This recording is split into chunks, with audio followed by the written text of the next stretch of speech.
Olá pessoal, bom dia, tudo bem com vocês?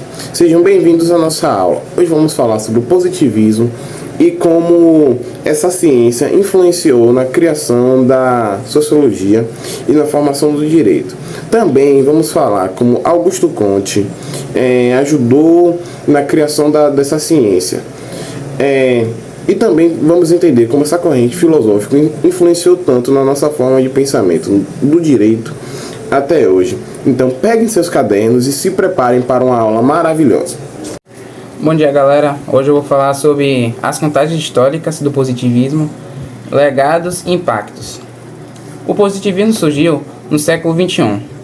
Ele foi um período marcado por intensas transformações sociais, políticas e científicas.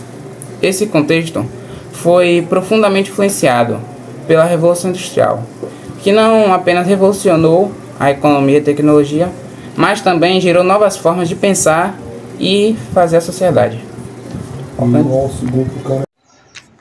Bom dia, meu nome é Carlos Falcão e hoje eu irei falar sobre o princípio filosófico e científico do positivismo. O positivismo é uma tese filosófica que valoriza totalmente a ciência e qualquer fato pode ser comprovado cientificamente. Ou seja, uma corrente de conhecimento que desaprova e normalmente simplesmente ignora qualquer explicação que não seja científica ou que não possa ser comprovada. Nesse caso, é uma filosofia que foi contra normalmente as explicações religiosas ou sobrenaturais. Entendeu? Nesse caso, o positivismo afirma que todo conhecimento deve ser feito através de observação e testes científicos que possam comprovar que aquele acontecimento possa ocorrer sem acontecimento sobrenatural ou ocorrência de algo maior. Nesse caso, desvalorizando totalmente qualquer explicação da mitologia ou religiosa sobre assuntos. Agora irei falar sobre a lei dos três estados. A lei dos três estados define que o conhecimento tem três estágios de desenvolvimento. Vamos falar sobre eles. O primeiro é o estágio teólogo. O teólogo é o estágio em que a humanidade e as pessoas explicaram o fenômeno através de eventos sobrenaturais. Ou seja, em vez de tentar explicar o evento ou achar uma lógica por trás dele, as pessoas descreviam aquele evento como algo que aconteceu do nada. Por exemplo, um raio ou um trovão. As pessoas antigamente iam dizer, é algum deus muito irritado. Aí chegou no estado metafísico. O estado metafísico é muito parecido com o estado teólogo. Aqui um pouco mais de desenvolvimento. Ou seja, é sobrenatural? É. Porém, o místico, o sobrenatural, tem um motivo para acontecer na sua própria lógica. É uma metodologia por trás do que aquilo acontece. Por exemplo, antes era um deus que estava irritado. O nórdico, porque essa parte dos deuses estarem irritados, a ideia é que na verdade os deuses também estão passando por suas carruagens voadores em cima dos céus. E aquelas carruagens chegam lá e fazem o que? Barulho de trovão. Porque os deuses são acima e o carro deles tem um bololô tão forte como faz o trovão. Por quê? Porque os caras são indescritíveis. Aí chegamos no estado positivo. O estado positivo é quando as pessoas vão explicar o fenômeno através de questões sobrenaturais, metafísicas. As pessoas explicam fenômenos através de observações empíricas e comprovações científicas.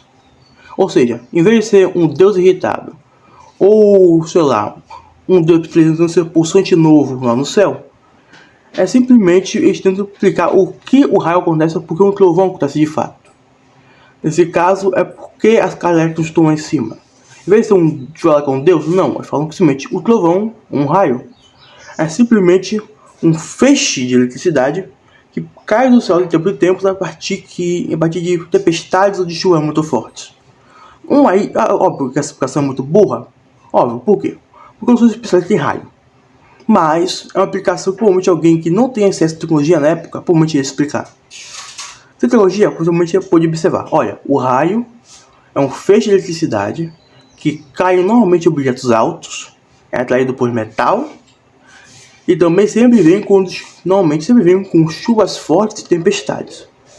Essas quatro observações já faz o raio ser um evento mais aceitável em olhar científico. E esse é o estado positivo das coisas. quando não há mais um natural. Você consegue saber explicar e principalmente até prever, entre aspas, se pode dizer assim, o que o evento se trata e como ele funciona em sua raiz. A sociologia nasceu no século XIX. Auguste Comte, um pensador francês, ele queria entender de forma subjetiva, ou então de forma mais científica, como a sociedade funcionava. Então, Auguste Comte queria ver a sociedade, queria entender a sociedade como uma ciência natural. Ele queria entender a sociedade com observações, com experimentos, com testes, etc. Ele acreditava que a sociedade só evolui seguindo leis naturais e previsíveis. Para ele, entender essas leis era essencial para assim criar uma sociedade maneira para criar uma sociedade, como posso dizer, uma sociedade estável.